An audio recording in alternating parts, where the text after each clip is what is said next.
طلع البدر علينا من Bapak Ibu yang dimuliakan Allah, dalam Al-Quran Allah berfirman, Ya ayyuhalladzina amanu, wahai orang-orang yang beriman.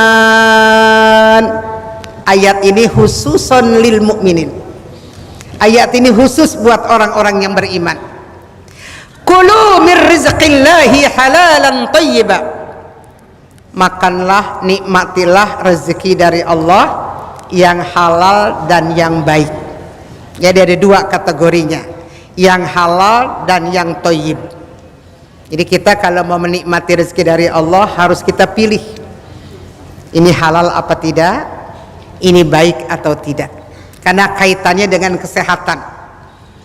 Yang pertama, untuk kita bisa sehat menurut Islam ada 4 pola. Yang pertama, halalan thayyiba, pola makan yang halal dan yang baik. Ibu bapak saya tanya, ayam halal apa tidak? Belum tentu. Kalau dipotongnya tidak menyebut nama Allah, tidak halal. Ayam udah dipotong dengan nama Allah, kira-kira halal apa tidak? Belum tentu. Kalau itu ayamnya ayam tetangga, boleh ngambil, dipotong dengan nama Allah, belum tentu. Makanya halal itu ada 2, halal dari jenisnya, halal dari usahanya. Ini pemahaman halal dalam Islam, dari jenisnya memang halal, dan usaha untuk mendapatkannya juga dengan cara yang halal. Inilah hebatnya Islam. Islam tidak sembarang makan. Islam dipilih selalu yang baik-baik oleh Allah. Jadi untuk kita menjadikan orang yang sehat, pertama pola makan. Pilih makanan yang halal. Alhamdulillah. Memilih. Sebab ada satu hadis yang cukup serius kita pahami. Kullu lahmin nabata minal haram fannaru awla bihi. Tiap daging yang tumbuh dari barangnya haram, tiap badan kita yang tumbuh dagingnya dari barangnya haram, sampai meninggal dunia dia tidak tobat, neraka tempatnya. Na'udzubillah. Hati-hati di akhir zaman. Masya Allah, banyak orang yang tidak pikir halal haram, yang penting banyak dan enak. Tapi umat Islam dari awal-awal dipesan oleh agama kita halalan thayyiba. Halal ada 2, halal jenisnya dan halal usahanya. Kalaupun jenisnya halal, sate kambing dipotong dengan nama Islam, dibakar dengan rapi, dipotongnya menyebut nama Allah, tapi belum tentu thayyiban.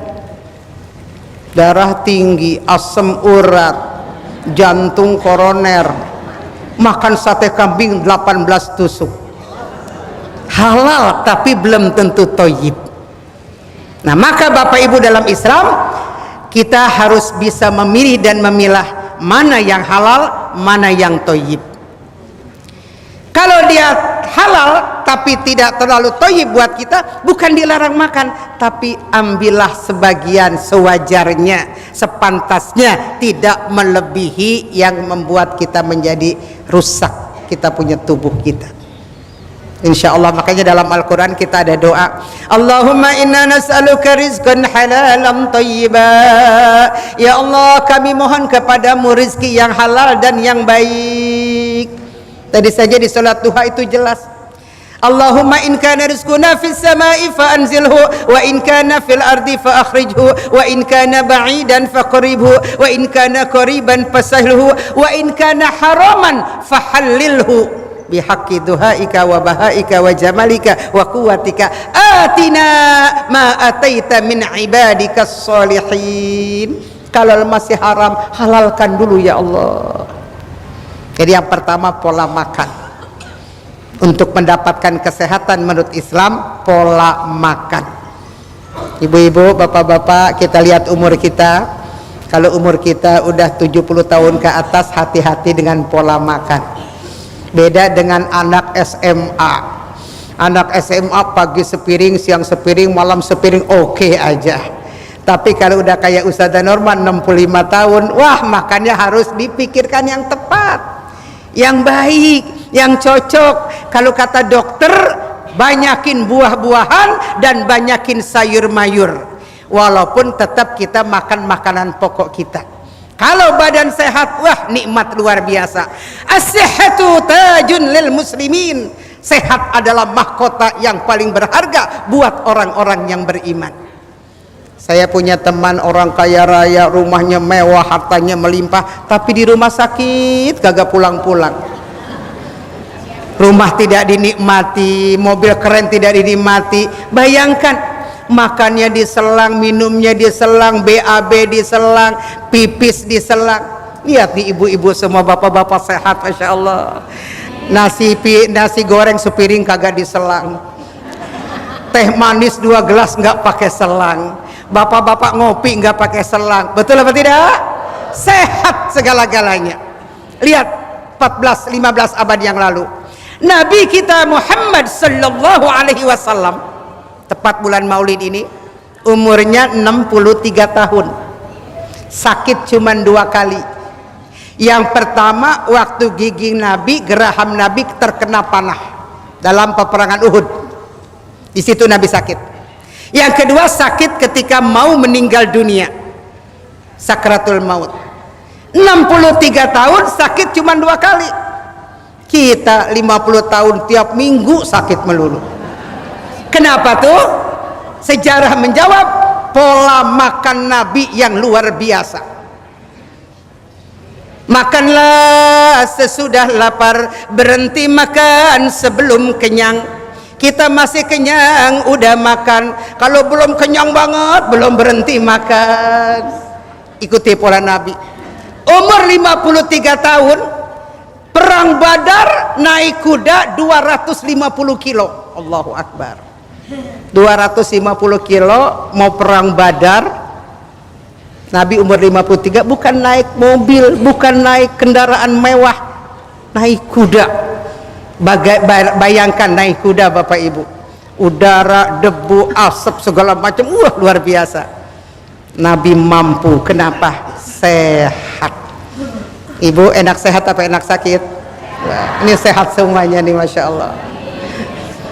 Kakinya udah berapa kali muter dari tadi itu. Alhamdulillah sehat, ya Allah, berkah. Pertama pola makan ya Bapak Ibu. Yang kedua pola pikir. Nah ini sehat datang dari sini. Sehat datang dari hati. Sehat datang dari pikiran, sehat datang dari hati. Makanya mesti positive thinking. Kalau ada sesuatu yang tidak baik, kita sampaikan, kita nasihati dengan baik. Jangan ditahan di dalam hati, ataupun kita punya pikiran yang sangat berat. Bebaskan saja pikiran enak. Kayak ibu-ibu nih, Masya Allah, hatinya nyaman kelihatannya, Masya Allah. Bapak-bapak apalagi hari Ahad, hari Minggu ada di taman surga. Sholat tahiyatul masjid, sholat duha, sholat tobat, berzikir mulut kita, hati kita menjadi nyaman, otak kita menjadi berpikir positif. Ini sesuatu yang paling mahal di dunia ini. Subuh pagi hari Ahad berzikir bersama-sama malaikat Allah Subhanahu wa ta'ala. Jadi pola pikir, ditata pikirannya dengan baik. Tetangga kita bikin rumah tingkat, alhamdulillah. Tetangga kita gelang keroncongnya 15 biji, alhamdulillah.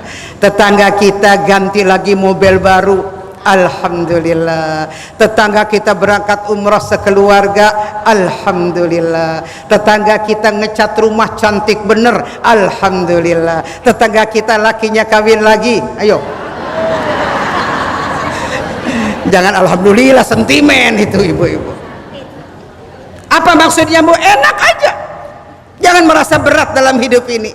Datang anak, datang mantu, datang cucu, gembira ria malam minggu ke rumah kita. Alhamdulillah ya Allah, mantu cucu anakku datang bermalam minggu di rumah, makan bersama, bercanda ria, sholat berjamaah, nggak bawa apa-apa, tangan kosong udah alhamdulillah.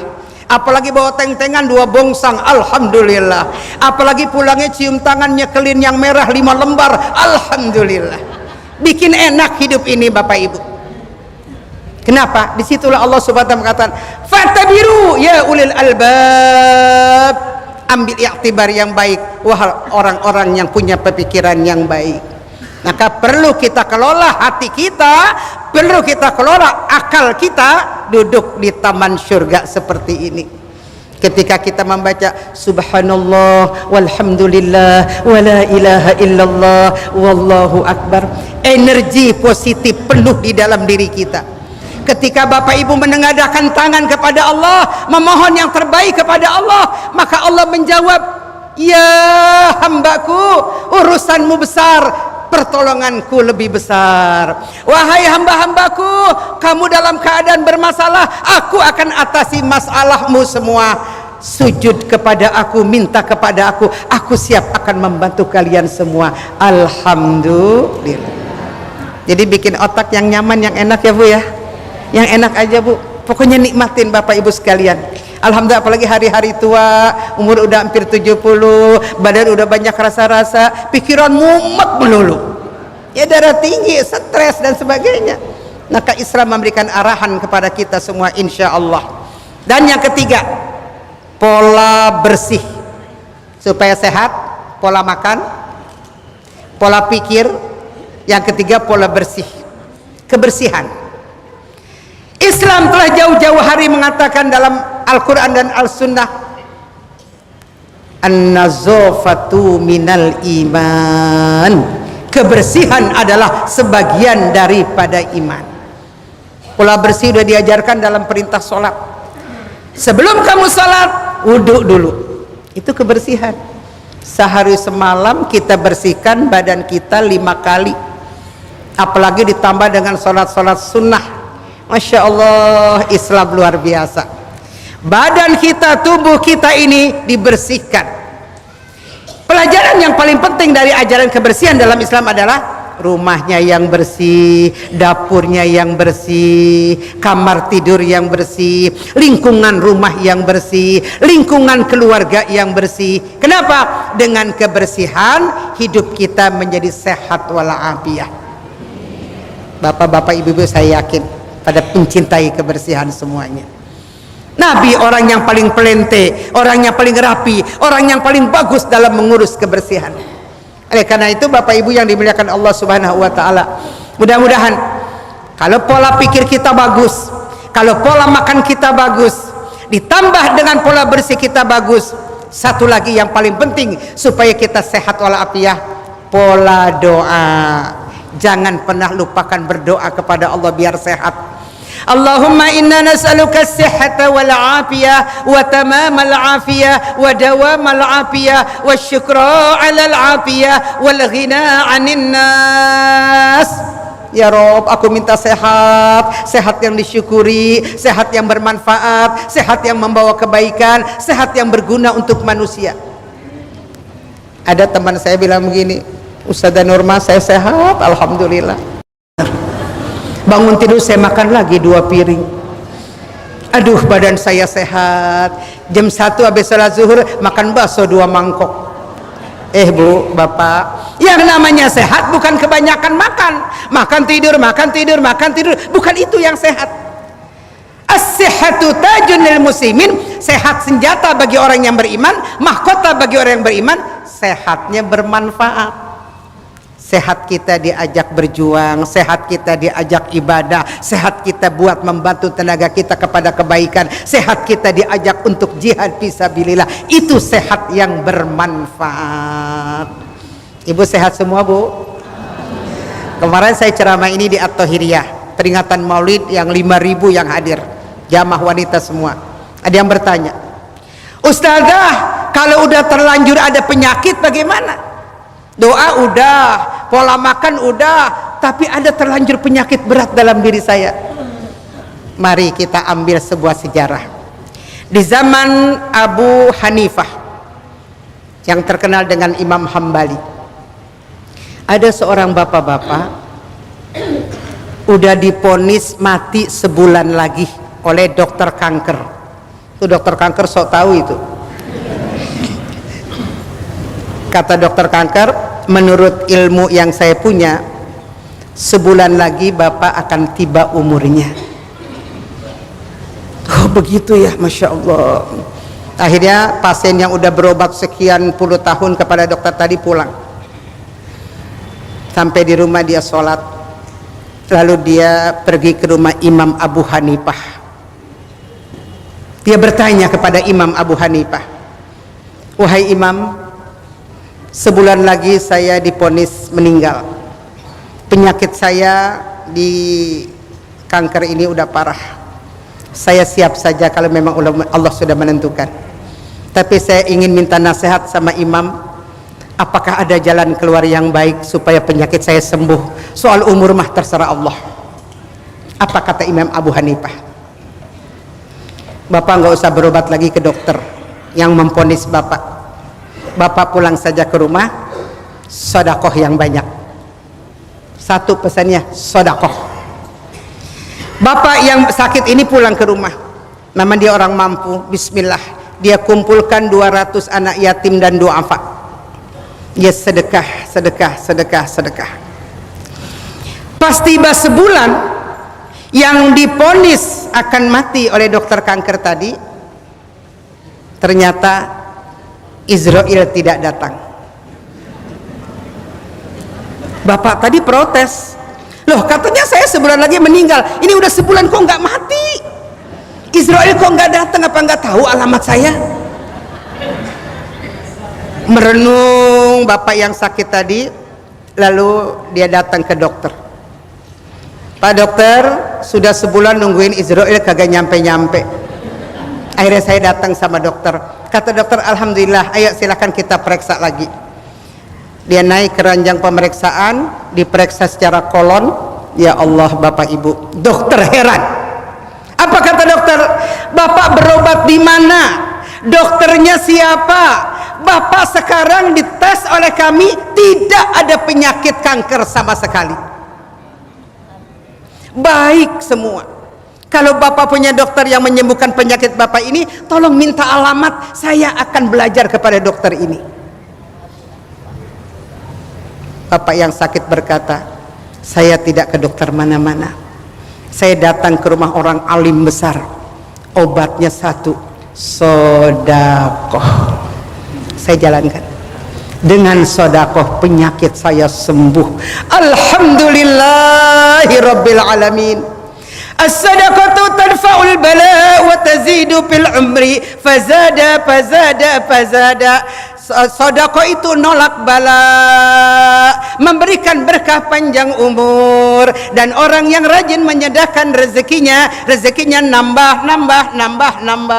Amin. Ibu bapak, kalau kita udah punya penyakit tua, penyakit lemah, penyakit yang udah banyak, ya banyakin sedekah. Tadi pada sedekah apa enggak? Tadi di kantong pada ngasih apa enggak? Bapak pada sedekah enggak pak?